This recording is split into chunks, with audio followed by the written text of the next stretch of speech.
Assalamualaikum warahmatullahi wabarakatuh. Jumpa lagi di kuliah metode numerik. Kali ini kita akan bahas tentang bagaimana menyelesaikan persamaan turunan dengan metode numerik ya.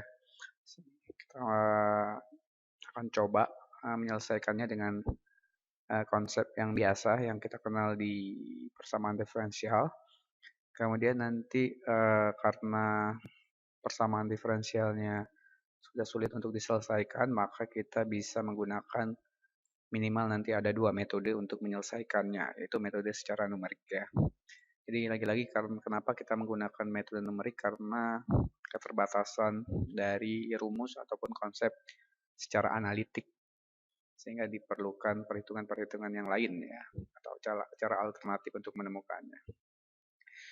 Kali ini kita akan bahas tentang masalah nilai awal pada persamaan diferensial biasa atau PDB.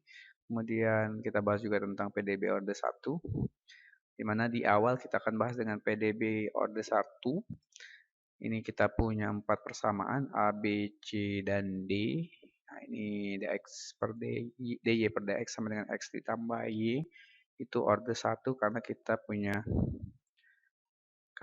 dy per dx ya. Ini artinya persamaan turunan pertama ya. Ordernya 1 karena turunannya pertama. Kemudian yang kedua y aksen, aksennya 1 itu menandakan turunan pertama. Jadi bahasa lain dari dy dx itu adalah y aksen yang stripnya 1. Itu juga order 1 karena pangkat tertingginya order 1. Kemudian C itu y aksen double ya, sehingga itu turunan kedua, ordernya 2. Yang ketiga itu walaupun dia ada satunya juga ya, jadi order itu dihitung ada pangkat. Kalau di perpangkatan pangkat yang paling tinggi, maka di persamaan diferensial biasa adalah turunan yang paling tinggi ya, turunan kedua ya. Kemudian ini D kuadrat Y itu sama ya seperti not ini, Y aksen sama dengan ini, kemudian Y double aksen sama dengan D kuadrat Y per DX kuadrat. Itu simbol ya, karena nanti ada menggunakan notasi Leibniz dan notasi turunan biasa. Itu untuk pengenalan order 1, karena pada saat ini dan besoknya kita akan bahas tentang penyelesaian order 1 terlebih dahulu. Jika nanti ada waktu kita akan bahas tentang persamaan order 2 ya. Oke, ini kita akan bahas tentang masalah nilai awal. Jadi banyak kasus ya persamaan diferensial ini. Biasanya kita temukan dalam fisika ya, yang dekat dengan dunia kalian. Kita punya beberapa fenomena, kita punya dy per dx atau bahasa sains yang lainnya adalah semacam perubahan ya. Jadi dy dx itu adalah laju perubahan atau yang lain, sehingga persamaannya kita hanya bisa tahu dy per dx ya, perubahan y pada x-nya itu. Misalnya dy per dx sama dengan 6x min 3. Nilai awalnya kita temukan di y 0 sama dengan 4. Ini artinya kita punya x-nya 0, y-nya sama dengan 4 ya. Ini harus dipahami. Karena nilai awal ini yang nanti akan berperan juga untuk menyelesaikan ya atau menemukan solusi khusus. Di PDB ini nanti ada dikenal dua istilah, yaitu yang pertama penyelesaian umum, kemudian yang kedua adalah penyelesaian khusus ya, yang sudah fix. Nah, kita ketahui ini sudah ya, kemudian kita akan menyelesaikan persamaan diferensial biasa ini. dy per dx sama dengan 6x min 3. Jadi di sini kita masih mengenalkan dy per dx sama dengan 6x min 3. Kemudian kedua ruas atau boleh juga kita salihkan ke sebelah sini sehingga dy sama dengan 6x min 3 ya. Atau kedua ruas dikalikan dx sehingga di sini habis, boleh ya. Atau kali silang ya. Saya rasa ini tidak masalah, dy sama dengan 6x min 3 dx. Artinya kita harus mengumpulkan variabel y-nya ke sebelah kiri ya, atau variabel x-nya ke sebelah kanan. Dikumpulkan di satu sisi ya. Tidak boleh bercampur seperti yang ini. Pada saat dia sudah terdiri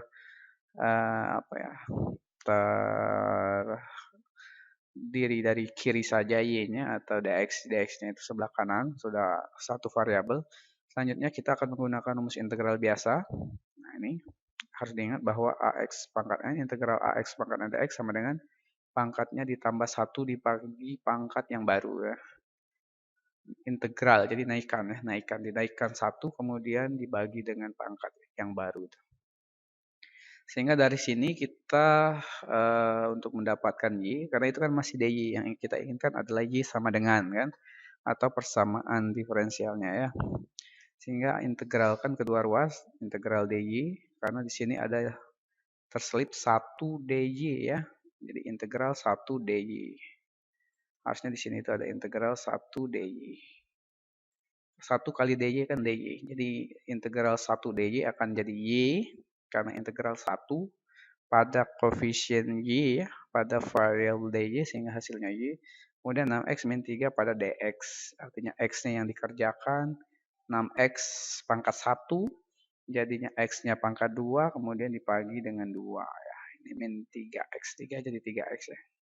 Sehingga kita peroleh penyelesaian umumnya, Y sama dengan 3X kuadrat min 3X ditambah C. Ya. Ini umum karena dia masih melibatkan variabel atau konstan C. Berapapun C-nya itu masih bisa memungkinkan. Nah, hubungannya dengan nilai awal tadi adalah kita akan mensubstitusikan X dan Y pada persamaan atau solusi umum ini.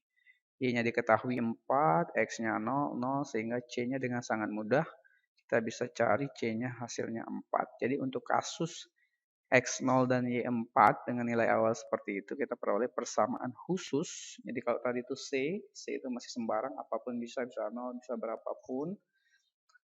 Bisa sembarang konstan ya, asalkan dia bilangan real. Atau kadang-kadang nanti bisa juga kompleks ya, tergantung nanti kita bicara di mana.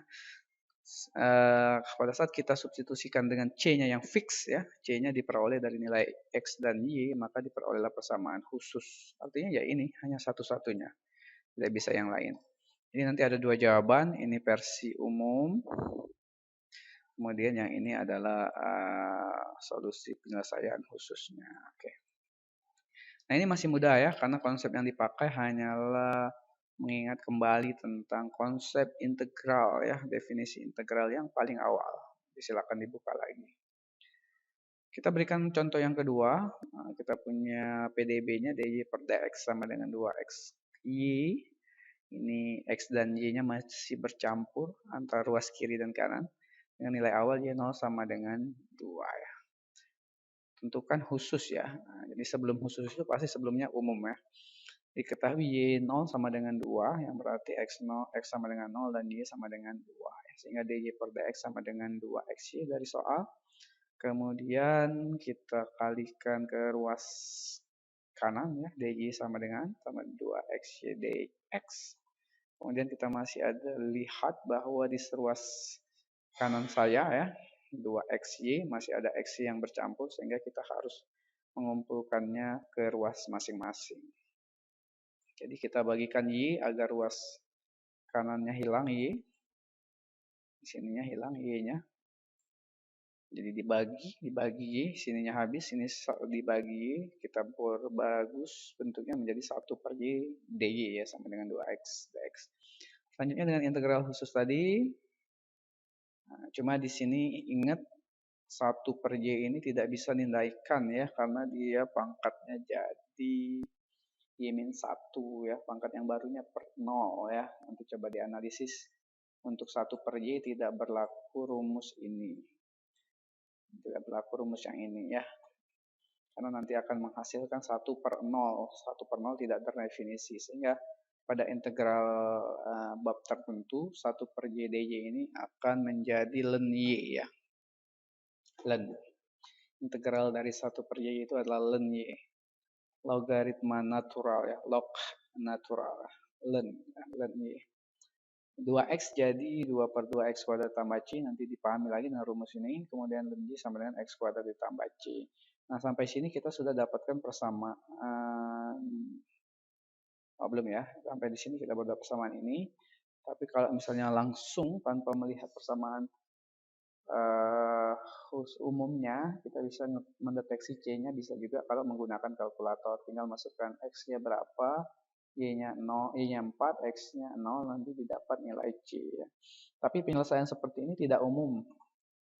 Tidak umum dikerjakan ya, karena kan tidak selamanya kita menggunakan kalkulator ya.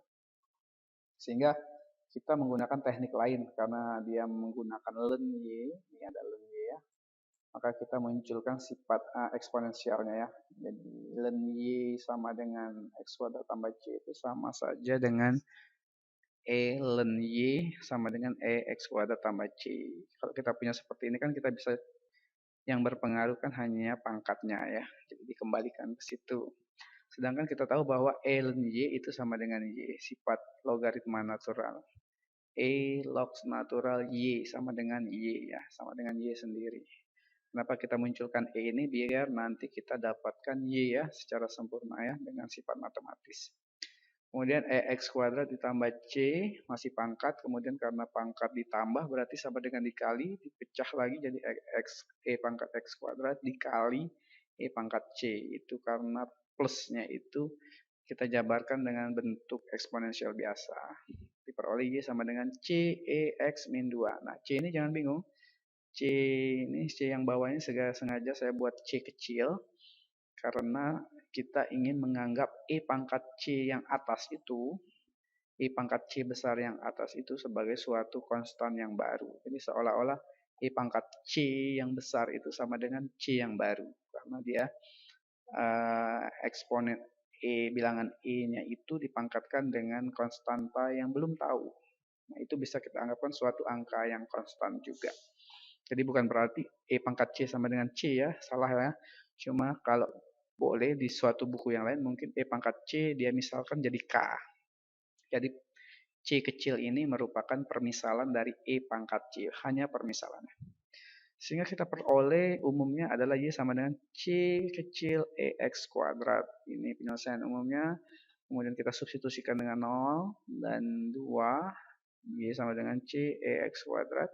Y2, C-nya belum diketahui yang kita cari. Ya ini kan 0 kuadrat, 0 pangkat 2, 0. Apapun pangkat 0, pangkat 0 itu sama dengan 1 ya. Jadi C kali 1 di sini sehingga C-nya sama dengan 2. Jadi kita punya umumnya Y sama dengan CE pangkat X kuadrat. Persamaan khusus di titik X0 dan Y2 itu atau nilai awal Y02 itu sama dengan Y sama dengan 2EX kuadrat. Oke, itu dua contoh untuk pertemuan kali ini. Nanti dicoba ya soal nomor 1, 2, 3, 4. Ini kelihatannya masih biasa.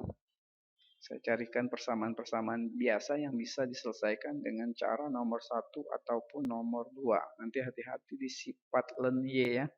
Pada saat ada integral dari 1/y atau 1/y kuadrat, nah nanti tolong dicari. Seperti nomor 1 ini y kuadrat nanti berarti ada pembagian per y kuadrat ya. Pasti ada integral dari 1/y kuadrat. Nah itu dicari apakah ln y kuadrat atau apa yang coba cek. Kemudian yang ini masih sama, 2 dan 3 mudah. Nah yang 4 ini ada juga 1/y nanti ya, ln juga ya.